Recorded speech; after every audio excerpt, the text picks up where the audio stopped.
Hey everybody, I'm Mike with Budget Guns and Gear Reviews, and this is The Right of the People, where we use the first to defend the second every Friday night at 7 p.m. Eastern.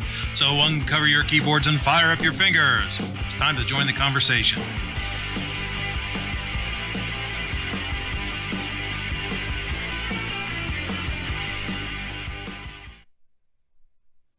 Hey everybody, I'm Mike. This is MK Outdoor Journal, and you are watching The Right of the People. That's right, folks. It is no longer Budget Guns and Gear Reviews. It is MK Outdoor Journal. I haven't gotten everything all changed over yet, so there are still some remnants, like the intro you just heard. But rest assured, when you got the notification for MK Outdoor Journal going live, it's me, just little old me. As I told Squib earlier, there's nothing changed around here but the packaging. You know, we got a new wrapper, but it's the same chewy goodness on the inside. Felt like I had to do that, as for those who haven't been paying attention to me saying this over and over. I felt like I had to do it because I'm going, you know, I'm trying to make the leap to doing this full time, right? And one of the things I have to think about is desirability of brands, you know, with being desirable to brands, you know, like gun companies, knife makers, whatever, gear companies, hunting outfitters, whatever, you know, would they rather be associated with an outdoor journal or a budget Guns and Gear Reviews? Because as I go to trade shows and I talk to people, I where my stumbling block is the whole budget thing. Brands are like, budget? Do you just do budget stuff? Or we never have been, are not now, and never will be a budget brand, or etc., etc.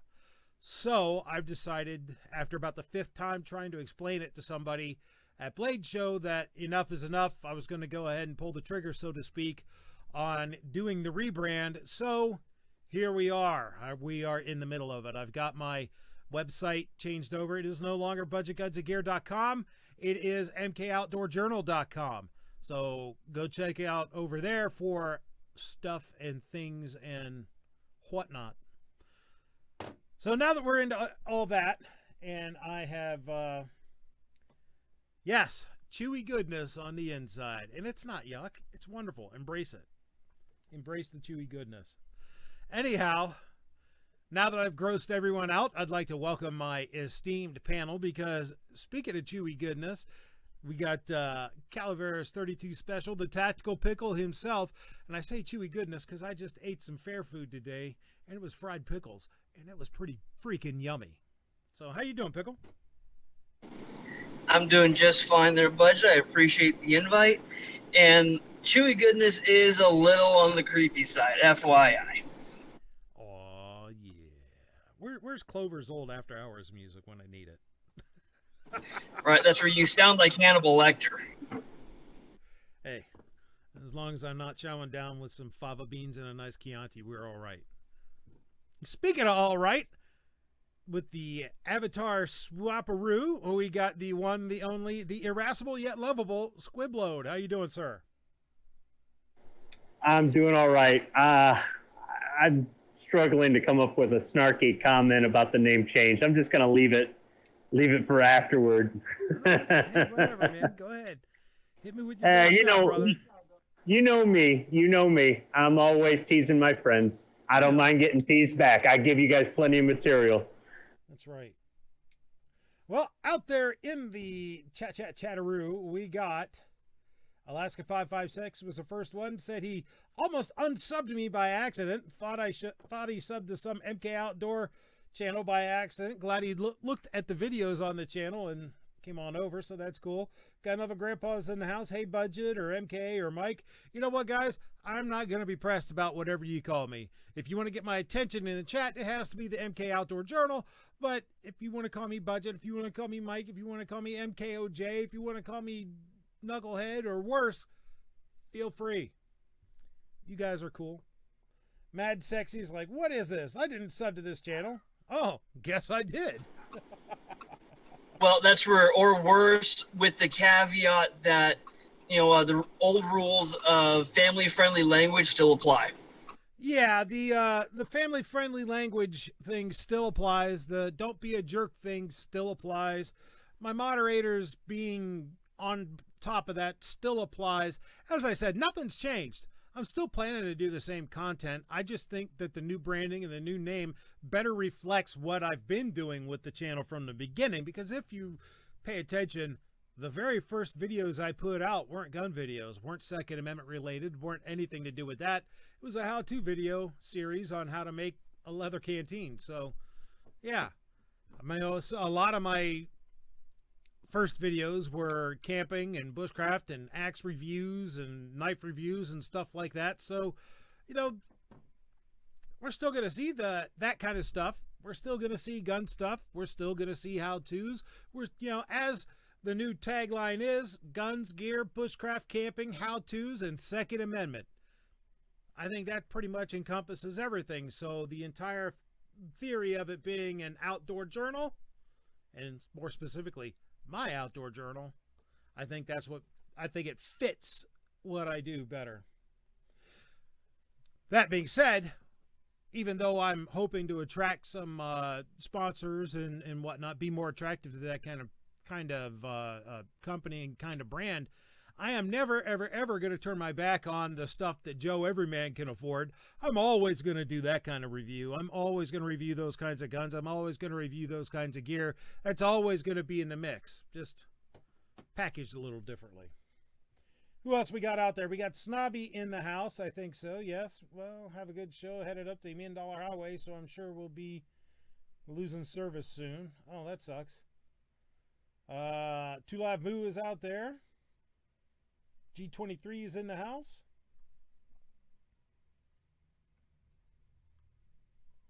Mystic Guns is here.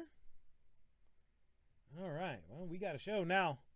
Alrighty. So speaking of we got a show, we got some stuff to talk about. I'm going to try to get this done because Clover's doing some kind of happy dance woohoo thing at 8 about the Texas, something to do with Texas. I don't know. Texas. So go and check that out whenever you're done here. Stick around here till the end. We can't have Clover Quark taking all my viewers, man. Nah, I'm just ribbing him. Do your thing, Clover. Do your thing. All right, first up, let us go to this piece from Breitbart. St. Louis gun-waving couple pleads guilty to misdemeanors. The St. Louis couple, who gained notoriety for pointing guns at social justice demonstrators last year, have pleaded guilty to misdemeanor charges. St. Louis gun-waving couple pleads guilty to misdemeanors by Jim Saltera from the Associated Press. A St. Louis couple who gained notoriety for pointing guns at social justice demonstrators pleaded guilty Thursday to misdemeanor charges, but the man left the courthouse defiantly pledging to do it again if faced with the same circumstances. Patricia McCloskey pleaded guilty to misdemeanor harassment and was fined $2,000. Her husband, Mark McCloskey, pleaded guilty to misdemeanor fourth-degree assault and was fined $750. They also agreed to give up the weapons they used during the confrontation. When several hundred demonstrators marched past their home in June of 2020, the couple waved weapons at them. They claimed the protesters were trespassing and that they feared for their safety. The McCloskeys, both of them lawyers in their 60s, wore blue blazers and spoke calmly in answering questions from Judge David Mason during Thursday's hearing. Mason asked Mark McCloskey if he acknowledged that his actions put people at risk of personal injury. He replied, "I sure did, Your Honor." Mark McCloskey, who announced in May that he was running for a U.S. Senate seat in Missouri, was unapologetic after the hearing. "I'd do it again," he said from the courthouse steps in downtown St. Louis. "Anytime the mob approaches me, I'll do what I can to put them in imminent threat of physical injury because that's what kept them from destroying my house and my family." The McCloskey's defense lawyer, Joel Schwartz, said after the hearing the couple had hoped to raise money by donating Mark's rifle to charity, but acknowledged that it was an unusual request. Because the charges are misdemeanors, the McCloskeys do not face the possibility of losing their law licenses and can continue owning firearms. On the courthouse steps after the hearing, Special Prosecutor Richard Callahan said the misdemeanor plea was reasonable, noting the McCloskeys called the police, no shots were fired, and no one was hurt. I'm going to digress here and say no, the misdemeanor plea wasn't reasonable. What would have been reasonable was dropping every single stinking charge. but I digress. But I think that their conduct was a little unreasonable in the end, he said. I don't think people should view this case as some type of betrayal or assault on the Second Amendment. We still have the Second Amendment rights. It's just that the Second Amendment does not permit unreasonable conduct. Well, very true, but where our disagreement lies is in the fact that I believe that their conduct was reasonable given the circumstances. The June 28, 2020 protest came weeks after George Floyd's death under a Minneapolis police officer's knee. Mark McCloskey emerged with an AR-15 style rifle, and Patricia McCloskey waved a semi-automatic pistol, according to the indictment. Cell phone video captured the confrontation. No shots were fired, and no one was hurt. The McCloskeys were indicted by a grand jury in October on felony charges of unlawful use of a weapon and evidence tampering. Callahan later amended the charges to give jurors the alternative of convictions of misdemeanor harassment instead of the weapons charge. Under that alternative, the evidence tampering count would be dropped. An investigation by St. Louis Circuit Attorney Kim Gardner's office led to the initial indictments and harsh backlash from several Republican leaders. Then President Donald Trump spoke out in defense of the couple, whose newfound celebrity earned them an appearance via video at the Republican National Convention. Republican Missouri Governor Mike Parson has said that if the McCloskeys are convicted, he'd pardon them. A spokeswoman for Parson didn't immediately respond to a request for comment after the hearing. Callahan, a longtime judge and former U.S. attorney, was appointed special prosecutor after a judge in December ruled that Gardner created an appearance of impropriety by mentioning the McCloskey case in a fundraising email before the August Democratic primary. Gardner went on to win re-election, unfortunately.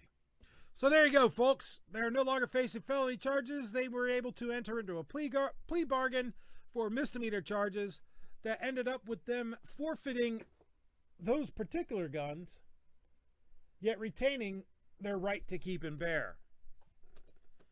Thoughts? A load of, manure for one. That's where, the special prosecutor was, prosecuting for the same political reasons the original person was. And, essentially what it seems like they ended up doing is when the prosecutor realized they couldn't get the couple of felony charges to stick, they just started throwing, shovelfuls of dirt at them, just hopefully getting something to stick and just bury them under it. And that's basically what ended up happening. They ended up getting buried under, mountains of charges. Well, the final charge count was, I want to say 3 digits, which is absolutely ridiculous.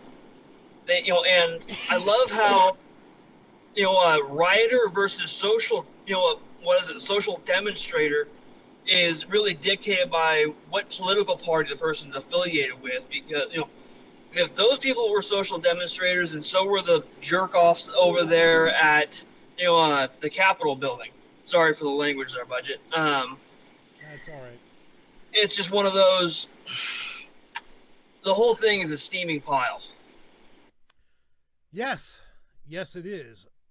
Irascible One, do you have a thought on this? The McCloskeys are posers. They wanted to kind of come out as we're pro Second Amendment, we're pro right to defend your life and your property, your liberty. And in the end, they caved. Now, here's the thing. They're lawyers themselves, they're wealthy, and they have the assurance of protection from the governor, who has the highest authority in that state. Because of those 3 things, they should have taken this all the way. Don't plead not guilty to any charge, whether it's a felony, a misdemeanor, or a fine. It doesn't matter. Don't surrender your weapons. Don't agree to surrender your weapons. And you make this some sort of case law. And this is a hill that they could afford to die on. If it was Joe Blow living below the poverty level with no support and no nothing, no governor backing them up or whatever, I could see them going, screw it, I'm taking a plea deal. I got a family to feed. I can understand that. But in this case, these are people that are in a position, and you can say, well, what about his bid for senator? He could run on the platform that although he's a Democrat, he supports your right to keep and bear arms, and he supports your right to protect yourself, your family, and your property. and he might get a whole bunch of moderates and conservatives, or I guess you say libertarians, independents, and Republicans to possibly vote for him and support him. But he didn't do that. He's a poser. He says one thing, he does another. Actions speak louder than words. I have a question there, Squib. If you don't know, that's fine. But that's where, with them being, the subject of prosecution in that state, are they legally allowed to continue working as lawyers, or is it as long, or does that, do they have some kind of stipulation that because they're being investigated, they have, it reduces what they can do, as representing someone else? I don't know. I do know that per the article, they are able to practice law. So I don't know if they were able to practice law during these proceedings, and maybe that would be why they wanted to, okay, let's get this shit over with so we can get back to work, or what. I don't know. Out in the chat, let's see, what do we got? Mad Sexy's like, why'd they give up their guns? I would have said, no way. Not giving up my guns. I haven't done anything wrong. Defense Dad says, damn it, what are we supposed to call him now? Budget had a nice ring to it. I'm old and fear change. Mad Sexy's like, yeah, I know, right? Andrew Faulkner says, how about we call him he who poops in the woods? I've actually been considering doing a video on that. How to accomplish that task. Are you going to do a honey bucket video? I'm thinking about doing a everybody poops in the woods video. Yeah. Are you talking about like a cat hole or a straddle trench? Yep. Yep. Oh, okay. Yeah. Going old school there. Oh, yep. Hey, my brother come up with a way to do it. I got to give him credit that I like. It's, dig your hole, and instead of squatting over it, you grab a tree, in front of you, and then squat back. That way you have the support from the tree, so you're not going to risk falling down in it. I think that works really good for me when I go hiking. But since we've completely went off the frickin' rails here, let's get back on topic. Let's see. Early Watch says they don't seem like the Crusader types. Yeah, they don't. I think they just wanted to be done, have it over and done with.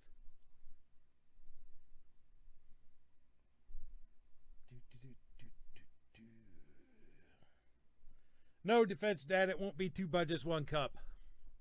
No. That's nasty. Even I wouldn't go there. Yuck. All right. Before we devolve completely into poop chat, let's move on to the next topic.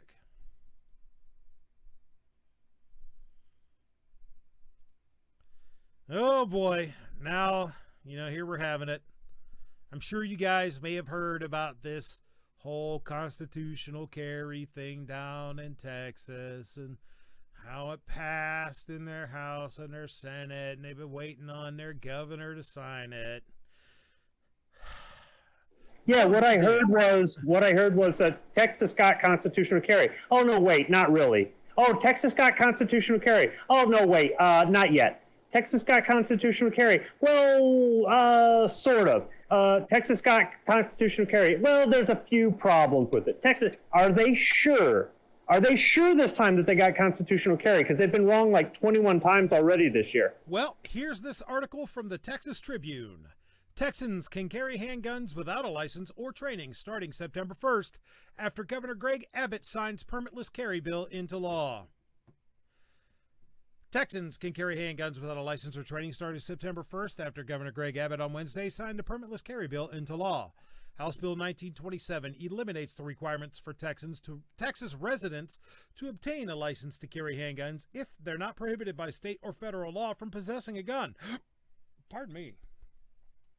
The signing was reported by the Texas legislature's official website, which tracks the progress of legislation. Abbott's office has announced a ceremonial signing of the bill and other gun-related legislations at 11 a.m. Thursday. Abbott's signature seals a win to conservative activists who have long sought the measure without success. Abbott, Lieutenant Governor Dan Patrick, and other Republicans who were initially non-committal about the bill were under immense political pressure this session from conservatives and gun rights advocates who have long lobbied the Texas legislature for permitless carry, but historically struggled to win support. Before approving the bill, the Senate tacked on several amendments to address concerns by law enforcement groups that opposed permitless carry, worried it would endanger officers and make it easier for criminals to get guns. The compromise lawmakers reached behind closed doors kept intact a number of changes the Senate made to the House bill, including striking a provision that would have barred officers from questioning people based only on their possession of a handgun. The deal also preserves a Senate amendment enhancing the criminal penalties for felons and family violence offenders caught carrying. Among other Senate changes that made it into the law was a requirement that the Texas Department of Public Safety offer a free online course on gun safety. I can actually get behind that. I think that's not a bad thing. Free online course on gun safety, as long as it isn't mandatory, outstanding. Proponents of what Republicans call constitutional carry argued that Texas should follow the lead of at least 20 other states with similar laws on the books.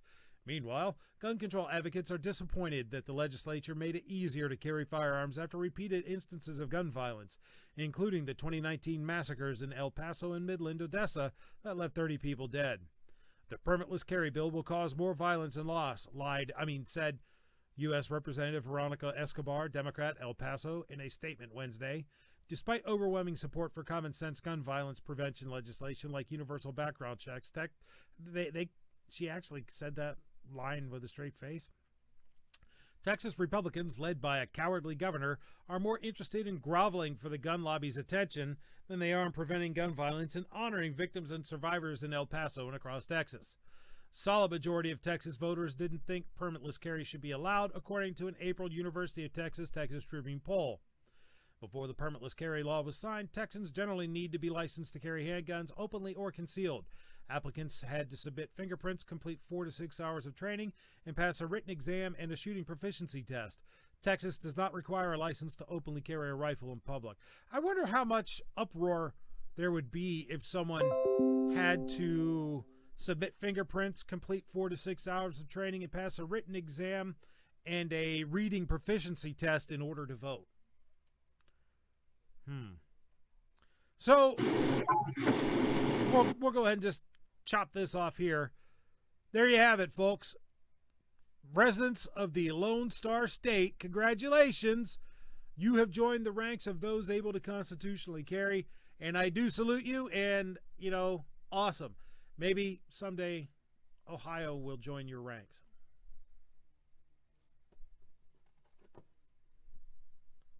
Go ahead, folks. Mad Sexy says, Budget, when you turn your head, I can't hear you. Uh-oh.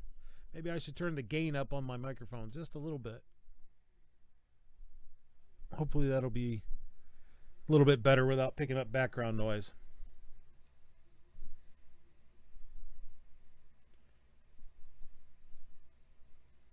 They didn't address it in that, but I know I saw a post by Yuta Reamer, on one of his social medias earlier this week, and it was someone, falsely claiming that it by this law being signed that they didn't have to have background checks to buy guns anymore and all this other garbage. So that's for, just wanted to kind of make a general statement that it does not change the legality of people who can, purchase and own firearms. It just means if you are not otherwise prohibited, you are allowed to carry. Yeah, if you can own it, you can carry it. If you can legally own it, you can legally carry it. That's all it says. Doesn't waive any background checks, doesn't waive any, requirements to not be a felon and this and that and the other and et cetera, et cetera. Just if you can legally own it, you can legally carry it, which is how it should be. Unfortunately, they will still need to obtain a Texas concealed weapons license in order to have reciprocity with other states, because laws, unfortunately. Speaking of reciprocity, those of you who are going to SHOT Show this upcoming year, you might want to check and make sure whether or not your concealed carry permit from your home state is still valid in Nevada, because Nevada just removed a whole bunch of them from their list of reciprocity, including Ohio. So, yeah, that sucks. I just remembered that. That's not part of the show tonight, but yeah, that sucks. Speaking of reciprocity. Do you think that's a move to get people to buy non-resident permits there? I don't know. Just for revenue purposes? I think it's a change it was due to a change in the requirements for reciprocity, and that these states' concealed carry permits no longer meet those requirements. In other words, these states don't, like Ohio, doesn't make you jump through the same hoops they do in Nevada. Therefore, you can't have reciprocity with Nevada. And I also bet it has something to do with how many Californians have moved into Las Vegas and Reno and Carson City, changing the overall political landscape of that state. Yeah, I'm sure that has a whole lot to do with it. I'm sure that has a ton to do with it. People from liberal areas moving to non-liberal areas and liberalizing them through voting for other liberals. Yeah. What a shocker. That's why I've said for a long time California's a cancer, and those people outside of this, outside of California, telling those of us inside, all you have to do is just move to get away from the problem, rather than trying to brainstorm on how to fight said problem. Nah, just move. That is the squib method. Nah, just move. Just leave. It is the simple solution. Just if you do leave, don't vote for the same crap that you fled. Speaking of... That requires having two brain cells linked together, and unfortunately most of the people that were born, raised, and quote-unquote educated in this state don't know how to link two brain cells together. Well, that's very true. In other news, this is a piece from AmmoLand by John Crump. He does a lot of this kind of investigative work, so, hey, good on you, John, if you happen to catch this. Leaks shows people being added to prohibited list without due process. From AmmoLand in AmmoLand on June 14th by John Crump. Goodness gracious, if I could learn to speak, I might actually be capable of doing something. Dang. Washington, D.C. Can you be added to the National Instant Criminal Background Check System, NICS, prohibited list without being convicted of a crime? According to leaked documents received by AmmoLand News, the answer appears to be yes. The document in question is called Guidance for Requesting a Submission of the NICS Indices Unlawful User / Addicted to of a Controlled Substance Files. It lets law enforcement officials add suspects to the prohibited list even if the subject hasn't been convicted of a drug charge. Most gun owners are not aware that they can lose their gun rights without a court convicting them of a drug crime. This expanded power brings up a concern that the ability to add a suspect to the NICS indices violates a person's right to due process. The NICS indices is a list of people prohibited by the FBI from purchasing a gun. When a federal firearms license holder, FFL, runs a NICS background check on a gun buyer, the system runs the purchaser's name against the NICS indices. If the system comes back with a positive hit, the FBI's system will deny the sale of the firearm. No other information is supplied to the FFL about the denial.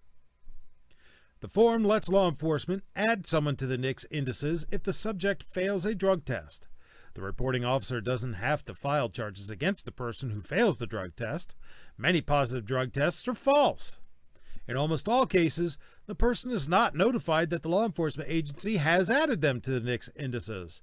The form also allows law enforcement to add a suspect to the NICS indices if they claim they have found the person in possession of drugs, regardless of state law. That means that a police officer finds someone in possession of a drug legal in a state, the officer can fill out the form and have the person added to the NICS indices. More and more states have legalized marijuana, but the drug remains illegal on a federal level. An officer could find a person with marijuana and let them go because they're prohibited by state law from arresting them. The officer still could report them to the FBI and have their firearms revoked. The most disturbing part of the form is that law enforcement can add someone to the list by claiming the person admitted to using drugs. The person doesn't have to be arrested or fail a drug test. The officer can just claim the person said they had used drugs within the last year. A person who admits to trying marijuana 11 months ago will lose their gun rights by a cop adding them to the NICS indices. The biggest issue is that law enforcement could mark someone as an unlawful user of drugs without their knowledge. Lying on a 4473 form is a felony. The person who tried marijuana once 11 months ago might consider themselves drug-free, but the FBI would say they're a drug user since they have tried a drug within the past year. If a law enforcement officer reports them to the FBI, the same officer could arrest the person and charge them with a felony that could land them in prison. The form also lets law enforcement add a person to the NICS indices for mental health reasons. The reasons could be that the law enforcement has committed someone involuntarily to a mental health facility or a court system adjudicating them as mentally defective. And then it has a scribed version of the form. So that's kind of crazy, man. They don't have to convict you of anything. They can just say you did it. You could even not be breaking your state law and lose your ability to purchase a firearm or own a firearm because it's federal law. And they don't have to tell you about it. You don't have to be convicted of that. And that's the part that I don't like. That you don't have to be convicted. That you don't have the opportunity to face your accuser. That you don't have the opportunity to be judged and adjudicated by a jury of your peers to take a constitutional right from you. That's what I object to. Yeah, I was gonna say something similar, but that's where, so they don't have to inform you, they don't have to have proof, and they don't have to, have you, in the court. So literally, any cop could roll in and decide to, well, I don't really, I'm gonna go through a list of everyone who I've ever had a beef with, ever, all the way back to when I was, the kid that bullied me when I was in the 2nd grade, and I'm gonna ruin their lives, using this loophole. That is a load of garbage.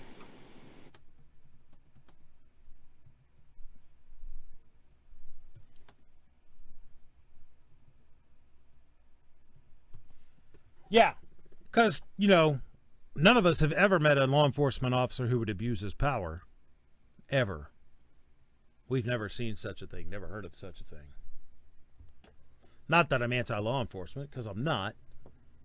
But I've known a few who would do exactly that.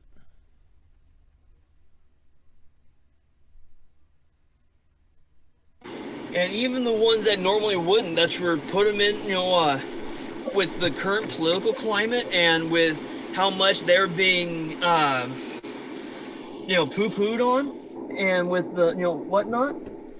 Even a good person, you push them far enough, they eventually will break and will do things they normally would not have done. Yep. Just want to point out that you mentioned Yehuda Raymer out a little while ago, and someone in the chat said, I think it was a guy that comments, said that, he put out a book about why we should embrace gun control. It's the book's called Bullet Points, 25 Reasons Why America Should Embrace Common Sense Gun Laws. If you open the book, it's blank.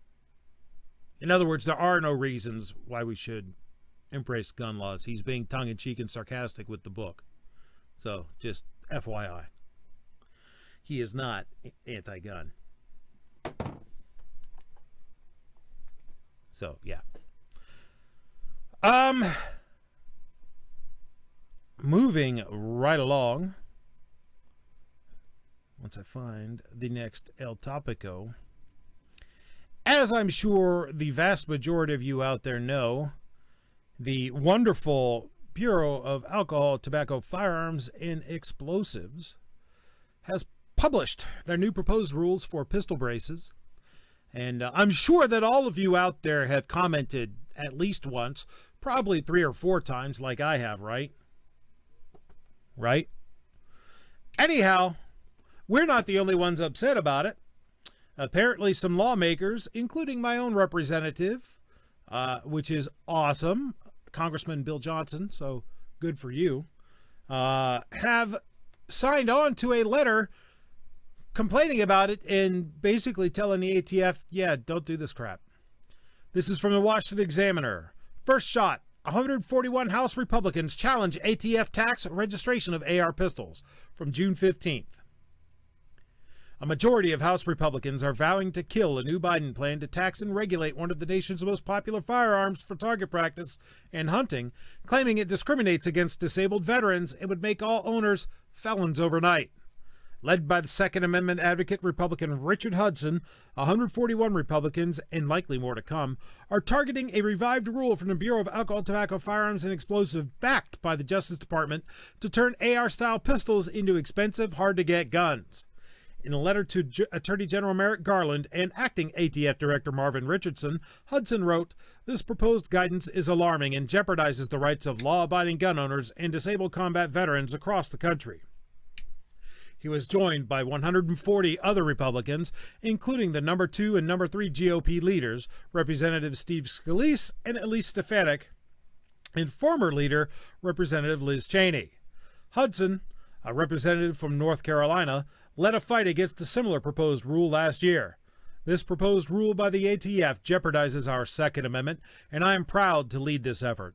We stood up to the ATF before, and I'm thankful to have overwhelming support once again in fighting to ensure the rights of law-abiding citizens, including disabled combat veterans, are protected, he told Secrets. At issue is the agency's 71-page proposal to regulate AR pistols equipped with stabilizing braces that make it easier for owners to steady the heavy guns. The ATF argues that users more typically use the brace as a rifle stock, which I would say is probably correct, creating a short-barreled rifle, a weapon regulated by a rule from the Al Capone era that requires a $200 tax and a registration, and which is complete bullshit and unconstitutional to begin with. While a loophole, Hudson's letter said that the brace exception was designed in part to help disabled veterans use the gun, and changing it amounts to discrimination. Should this guidance go into effect, a disabled combat veteran who has chosen the best stabilizing brace for their disability is now a felon unless they turn in or destroy the firearm, destroy the brace, or pay a $200 tax, read the letter. He also took issue with plans to make the rule retroactive, hitting potentially 20 million to 40 million AR-style pistols and braces. Under the rule, none would be grandfathered in, and all owners would have to cough up the $200 per gun for a potential windfall of billions of dollars to the federal government. It could make millions of law-abiding citizens felons overnight, the letter read. The rule is now in the review and comment process. The group said they are hopeful of overturning it and demanded its immediate withdrawal, though with the pro-gun control president now, the outcome is unclear. We are disturbed a government agency would issue guidance that would tax and take away the ability of tens of millions of Americans, including disabled veterans, to enjoy constitutionally protected rights, read the letter. It added, "The Second Amendment is the right that allows us to defend our other rights. If we are to uphold the Constitution, this right cannot be infringed." And then it has a copy of the letter, as well as the signature page, and right there is my own representative, Bill Johnson. So what I did today is I got on the phone and I called Congressman Johnson's office, and while I didn't reach anyone, I did leave a message, and I told him how thankful I was that he signed on to this, and how glad I was to see that, he's actually supporting our rights. I would encourage you to take a look at this and see if your Congress critter's name is on there, and if so, call them and tell them they did a good job so that we have more of this coming in the future, should it be necessary, or rather when it's necessary. I'm all for telling them that they did a good job right alongside telling them when they don't. So that's good.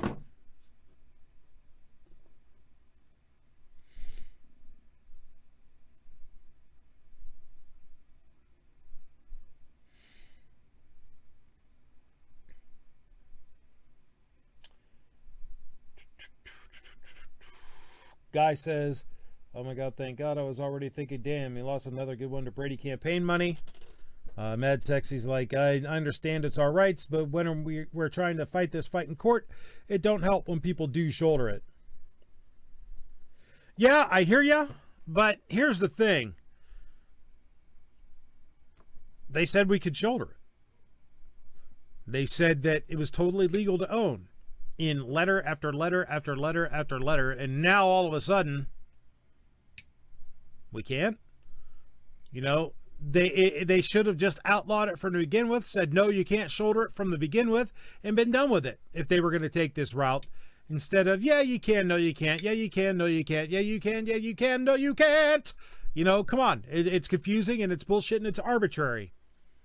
As someone pointed out in another place, it's horribly dangerous and illegal and rotten and disgusting and criminal to have these guns, unless you pay us $200, in which case then it's okay. And if that's the case, is it really such a bad thing to have them? No. So it's just unconstitutional infringement bullshit. And if, you know, whether they like it or not, if it was legal, it was legal. And should stay legal, especially since the ATF lacks the authority to change the definition of short-barreled rifle, just as they lack the authority to change the definition of machine gun in the bump stocks case, according to the Sixth Circuit Court of Appeals. I hope that if they implement this rule, this stuff gets challenged in court and smacked down like the garbage that it absolutely is. And maybe that'll be another step towards getting rid of the NFA, which is an infringement and nothing but to begin with. That's where, as much as I would love to see if it gets, you know, they do it and the rule gets smacked down, I don't think it's going to solve the issue unless we actually do something to smack down the people who made the decision. You know, of course, they're shielded from the consequences of their decisions most of the time. But that's where if they pass and start doing these things that have been, the courts have told them are illegal for them to do, if the people making the decision had to personally face the consequences and face fines and jail time for violation of their violation of the courts, violation of their oath, and violation of the Constitution, I think it would, you know, go a lot further to making, you know, even the zealots stop and think.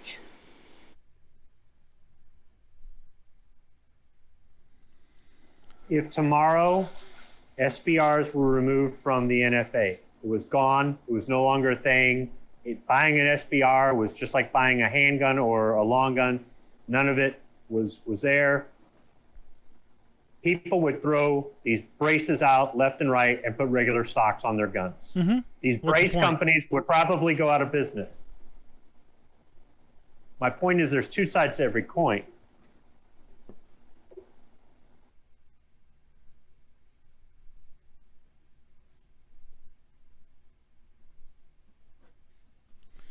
Well, personally,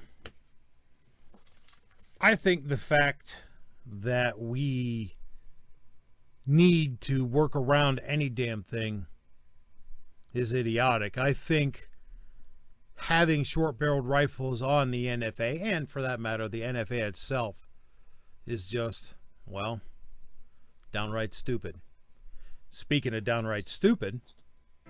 And now prepare yourself for another tale of stupidity in this episode of Moron of the Week.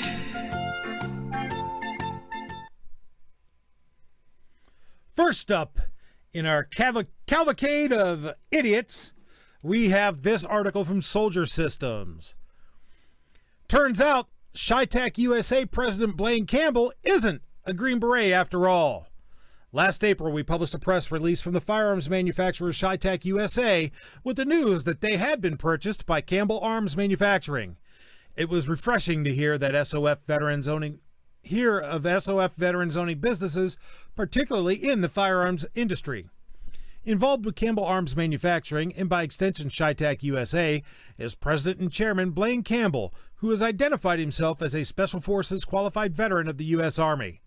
Based upon information gathered during a joint investigation by the Guardians of the Green Beret and the Second Amendment Foundation's investigative journalism project, we have learned that while Blaine Campbell is an Army combat veteran, he was never Special Forces qualified. Apparently, records indicate Campbell attended the SF Weapons Sergeant MOS portion, Phase 2, of the Special Forces qualification course in 1994, but was dropped before completing the rest of the school. According to the article posted by the Second Amendment Foundation's investigative journalism project, Campbell has issued an apology to the Guardians of the Green Beret, but we haven't seen it posted anywhere yet. I did apologize to the Guardians of the Green Beret. I've retracted everything, Campbell said. I'm a combat vet. I am humble. I shouldn't have said it. So be it. It is what it is. This revelation is most unfortunate considering that Chi-Tech USA firearms have been employed for the extreme long-range sniper missions by U.S. and allied SOF. By all accounts, Campbell is great at building guns. That's what ultimately matters. We'll never understand the need to lie about a background to get ahead in business. Numerous additional details are contained in the aforementioned article, so be sure to go read it. So, the guy that runs Chi-Tech, Blaine Campbell, claimed to be a Green Beret when he wasn't. Dude, what you've done is enough. You know, serving and being a combat veteran puts you, in that respect, far ahead of the curve of most of us, me included. Why on earth, and I've never understood this, why on earth would someone feel the need to pad their resume like that when what they're already doing and what they have already done speaks for itself, particularly in this day and age when databases exist and it is so easy to find out if you're lying or not. So Blaine Campbell, Stolen Valor scumbag, you're the first contestant on Moron of the Week. Next up, it's a piece from Breitbart. San Jose adopts gun controls that wouldn't have prevented May 26th mass shooting. San Jose City Council responded to the May 26, 2021 mass shooting by adopting gun controls that would not have prevented the incident from occurring. The San Jose attacker killed 9 co-workers at the Valley Transportation Authority on May 26th, and Breitbart News reported he used handguns which were legally acquired and registered in compliance with California law. The San Jose Spotlight notes the City Council passed new rules Tuesday against straw purchases and a requirement that licensed gun dealers video all gun sales. San Jose Mayor Sam Liccardo said, "We know a significant number of crooks and gangs get firearms through straw purchasing. This set of ordinances is really focused on narrowing the flow of guns to those which are clearly legal and hopefully doing something to deter the flow of guns that are unlawful to own." Isn't straw purchasing already illegal? I'm just saying. Again, the May 26th attacker bought his guns legally and registered them, so a new straw purchase rule would not have impacted the attacker. Moreover, ATF regulations already denies a gun sale in the event of a straw purchase. The first question on ATF background check form 4473 asks, are you the actual transferee buyer of the firearms listed on this form and any continuation sheets? The ATF form 5300.9a. Warning. You are not the actual transferee buyer if you are acquiring the firearms on behalf of another person. If you are not the actual transferee buyer, the licensee cannot transfer the firearm to you. So, there you go, folks. San Jose City Council, or as I'm calling them, the San Jose Simpletons, you are the next contestants on Moron of the Week. And last up is this piece in Bearing Arms by Tom Knighton from June 15th. Fact-checking Snopes on well-regulated militia. Once upon a time, Snopes was kind of the go-to for fact-checking. If you got one of those emails claiming weird things were actually true, Snopes had your back. It was great. Then the site had to try and get political. If they'd fact-checked everyone equally, that wouldn't have been a problem. However, the site had a profound leftward bias that irked a lot of one-time fans of the site. Right-leaning politicians were never given the benefit of the doubt on anything, while the lefts could talk about murdering someone and Snopes would try to find nuance that didn't exist. It got pretty insufferable. Now, though, they've decided to delve into the world of the Second Amendment by teaming up with an outfit called The Conversation. What they put out was laughable, to say the least. Quoting what Snopes' piece, when a federal judge in California struck down the state's 32-year-old ban on assault weapons in early June 2021, he added a volatile new issue to the gun rights debate. The ruling by U.S. District Court Judge Roger Benitez does not take effect immediately because California has 30 days to appeal the rejection of its assault weapons ban. Most coverage has focused on Benitez's provocative analogy between an AR-15 and the Swiss Army knife, but the case raises troubling questions about the meaning and proper role of militias under the Second Amendment. The plaintiffs in the lawsuit claim that California's assault weapons ban unconstitutionally restricted citizens' Second Amendment rights by preventing them from using assault weapons for home defense and other legal purposes. California's defense was that assault weapons are more dangerous than other firearms and therefore subject to additional restrictions. In his ruling, Benitez asserts that citizens have a right to own assault weapon not just for defense of a gun owner's home, but also for citizens' militias engaged in homeland defense. If the founders were alive today, I believe they would be very concerned, because the Constitution is clear that the only militias protected by the Second Amendment are well-regulated units authorized and controlled by state governments, not a private citizen militia. Wow, we're back to this? The phrase well-regulated had a particular meaning in the 18th century. It meant something more like properly functioning. Further, there's absolutely no mention of state governments in the Second Amendment, but it does say the people's right to keep and bear arms shall not be infringed. Let's see. A well-regulated militia being necessary to the security of a free state, the right of the people to keep and bear arms shall not be infringed. Yeah, I think he's right. See, when the Second Amendment was written, the militia didn't have stockpiles of weapons at state armories they could just check out as needed. It was vital that they have their own firearms readily at hand. When the National Guard was formed, that negated much of the need for the typical militia, but the same law that formed the National Guard also mentions the unregulated militia. That is a militia made up the average citizens who provide their own weapons. That, folks, is you and me. That's Judge Benitez's citizen militia in a nutshell. Frankly, the argument that the Second Amendment applies to state militias and not private individuals has always baffled me. Why would the amendment say the people's right when it really meant to say the state's authority to keep guns? Why would the government need to protect the government's ability to have firearms? It's insane. But the last paragraph above isn't the only example of this insanity. The biggest problem with Benitez's ruling is that the Second Amendment sanctions a well-regulated militia, not an informal assembly of armed citizens. As the founders knew, a well-regulated militia was one authorized, trained, and, with growing frequency during the American Revolution, armed and provisioned by state governments. After the American Revolution, the purpose of these state militias was clearly laid out in Article 1, Section 8, Clause 15 of the Constitution, so Congress could use them to execute the laws of the Union, suppress insurrections, and repel invasions. Today, the militia in all 50 states is the National Guard. In California, as Benitez notes in his opinion, the militia also includes the State Guard, a force trained and equipped by the government. There's nothing informal about it. Except that we also know that from the Founding Fathers that they were distrustful of standing armies. A standing army was a tool of oppression in every other nation on earth at the time, and they believed that it would eventually become one in their fledgling republic. They preferred the people to be armed and prepared to repel invasion. However, as a standing army began to be developed, those same Founding Fathers rested a bit easier knowing that similar weapons rested in the hands of the average citizen of this new nation. If the army started to be used as a tool of oppression, the people whose right to keep and bear arms was preserved in the Second Amendment would be able to fight back. This isn't tricky stuff. The Founding Fathers wrote extensively about their desire for an armed populace to resist any attempt at tyranny by the federal government. Yet while the Conversation wrote it, Snopes published it. The fact-checking site didn't bother to, fact-check anything. Further, it's yet another reason to not take Snopes seriously anymore. And I gotta tell you, I've given up on that a long time ago. So stupid Snopes, you are the third contestant. Third contestant on Moron of the Week.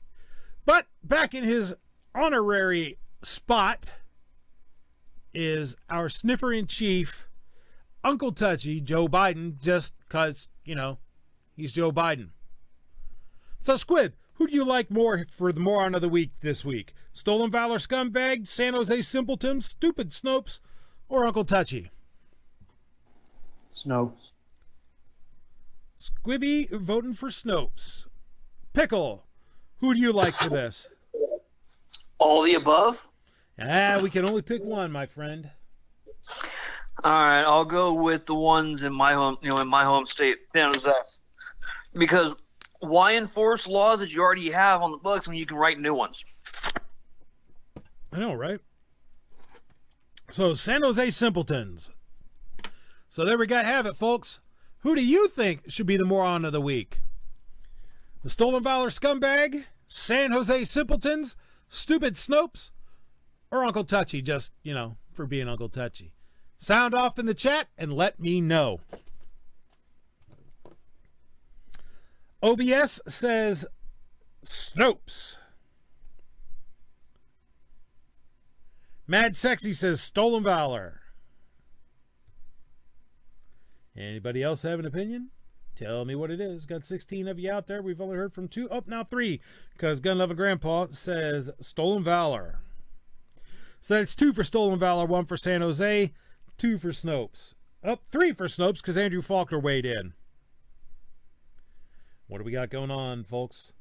Don't make me sit here and have to bloviate. Okay, MK Joe said Stupid Snopes. So that's 4 for Snopes. Defense Dad gives Uncle Touchy a bone. Wait, that didn't sound right. Defense Dad throws Uncle Touchy a bone. How about that? TPC says Stolen Valor. So we got 3 for Stolen Valor, 1 for San Jose, 4 for Snopes, and 1 for Uncle Touchy. Razor JB, Stolen Valor is too close to home. So we got him. Guy says Snopes because they big dumb.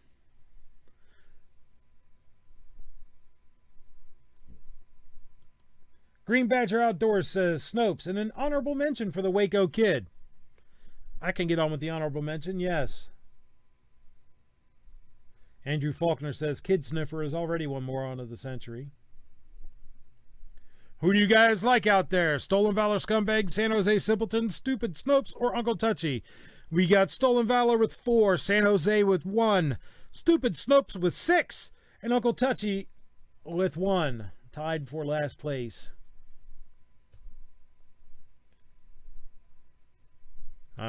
Stupid Snopes going once, folks. Stupid Snopes going twice. Stupid Snopes going 3 times. Sold! Snopes! You are the right of the people's moron of the week. And there we had another tale of stupidity in this week's episode of Moron of the Week. Well, folks, those of you who have been around for a while know what that means. Since the Moron of the Week is done, we are left with but one more thing to address this week. And that is Roll Call 219's favorite segment, the self-defense shoutouts. Yay! Self-defense shoutouts, for those who haven't been around or have never stuck around to the end, are not where I'm reveling in the proposition that the bad guy won the room temperature challenge by taking a dirt nap. It's where I'm reveling in the proposition that the good guy had the means, method, and opportunity to keep the bad guy from making him do the same. First up is this piece from thedenverchannel.com. Man shot and killed inside Douglas County home appears to be self-defense, Sheriff's Office says. From June 13th, Douglas County, Colorado. Authorities said a man shot and killed inside a Douglas County home Saturday evening appears to be an incident of self-defense. On Sunday, the Douglas County coroner officially identified the deceased as Stan Collins, 59, of Littleton. The Douglas County Sheriff's Office said Collins entered a home in the 9,000 block of Fraser River Street in the Sterling Ranch subdivision around 6 p.m. A 911 caller reported that Collins had entered the residence with a gun. Collins was fatally shot by a person who lives at the address as deputies were en route to the home, the sheriff office said. Collins did not live at the address, but was known to the residents of the house, according to the Douglas County Sheriff's Office. The resident involved in the shooting has not been identified. The sheriff's office said the shooting remains an open investigation. However, charges are not likely to be filed in the case. That's kind of how it ought to be, isn't it? Next up, so they got lucky. They're not getting a political prosecution like the McCloskeys. That's correct. Next is from WTVR.com. Naked man critically injured in Petersburg shooting. Petersburg, Virginia, by WTVR, CBS 6 web staff from June 13th. Police are investigating after a naked man was shot multiple times in Petersburg. Officials said the man broke into a home on Wythe Street and was shot several times by the homeowner early Sunday morning. The man was hospitalized with life-threatening injuries. No additional details were available at last check. So, good. Don't break into a house with your gun out, and I guess you won't get shot. Yeah, because no one's going to want to tackle him. Next from clickondetroit.com. From, when is this from? Does it say when it's from? June 13th. Detroit police. Woman shot, injured man who was entering home through window.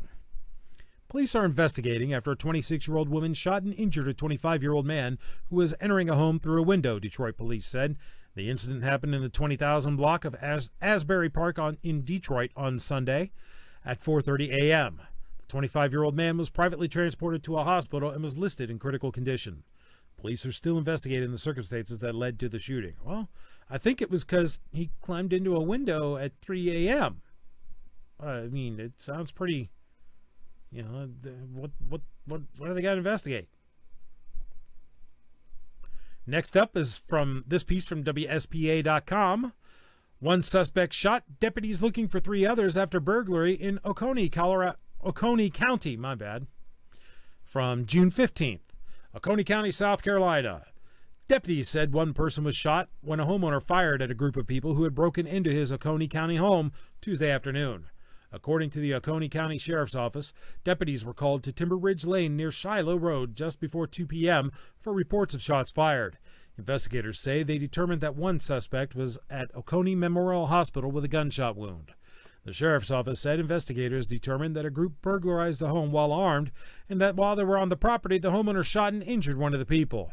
The injured suspect has since been released from the hospital and was arrested and taken to the Oconee County Detention Center. Oconee County deputies said they have identified 2 other people involved and are working to identify a 4th. The identity of the first suspect has not been released. Next up,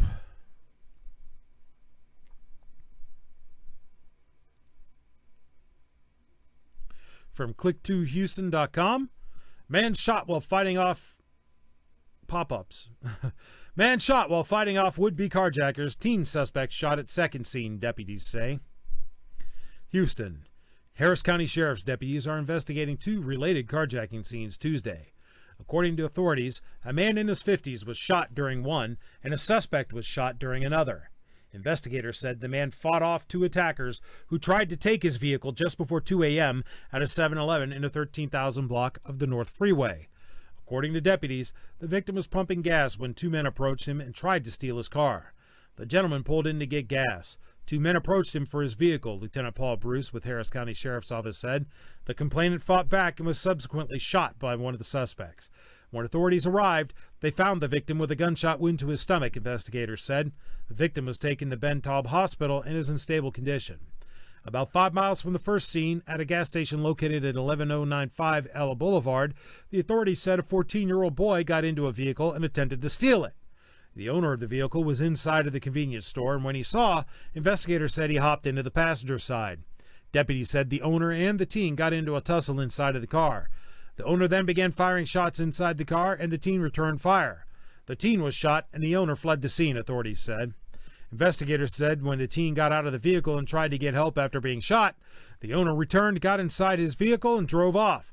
The teen is in critical but stable condition, and the driver is still missing, deputies said. Investigators said multiple carjackers between the ages of 17 and 24 got away.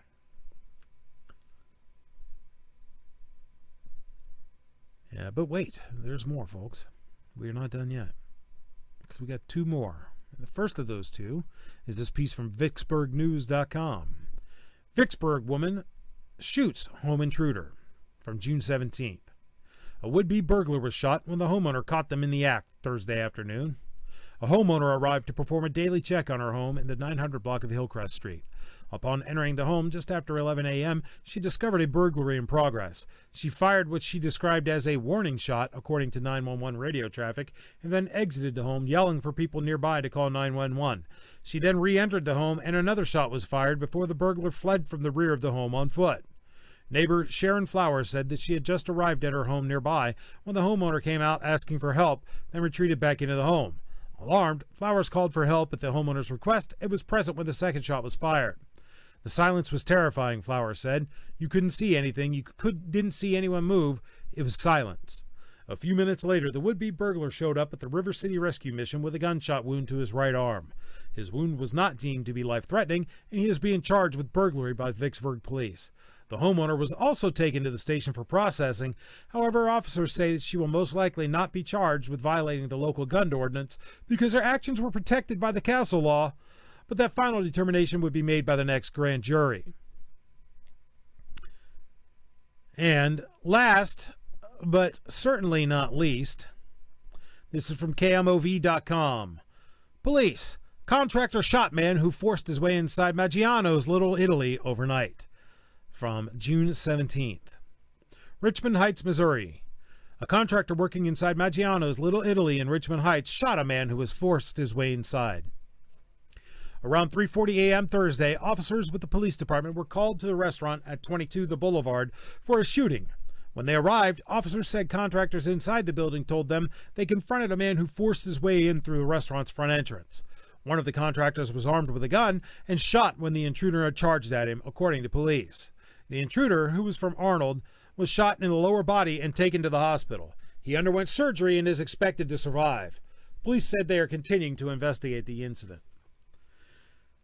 So there you have it, folks. Several instances where, despite what the mainstream media would have you believe, the good guy used a gun to stop the bad guy, to defend their life, limb, and property from the terrors of evil people.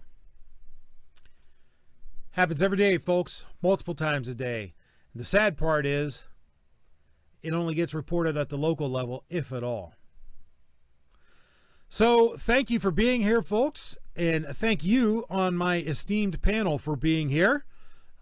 Pickle, is there anything you would like to add? Anything you would like to leave us with? Any plugs you would like to make, sir?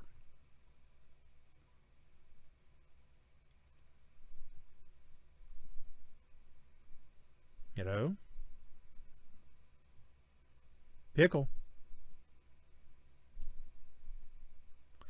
Well, since Pickle is quiet, Squib, is there anything you would like to say? Any plugs you would like to make? Any words of wisdom you have for us?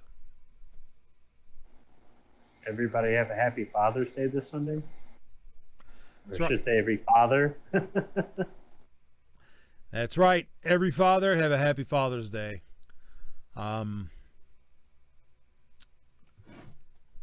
Speaking of thanks for coming, I want to thank everybody here for coming and hanging out with us this evening. You could have been doing anything. Looks like some of you already did go over to join CloverTech. It is Texas Extravaganza. So when you're done here, head on over there and check that out. And you know what? I'll see you guys on the next one. I really appreciate you being around.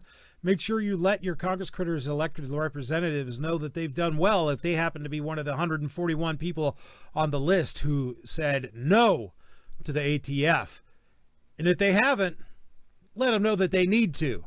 Send us snail mail, email, telephone, telegraph, carrier pigeons, bicycle messengers, semaphores, heligraphs, anything that you have to do to let them know what you think. And never, ever, ever give up the fight. I'll see you guys on the next one.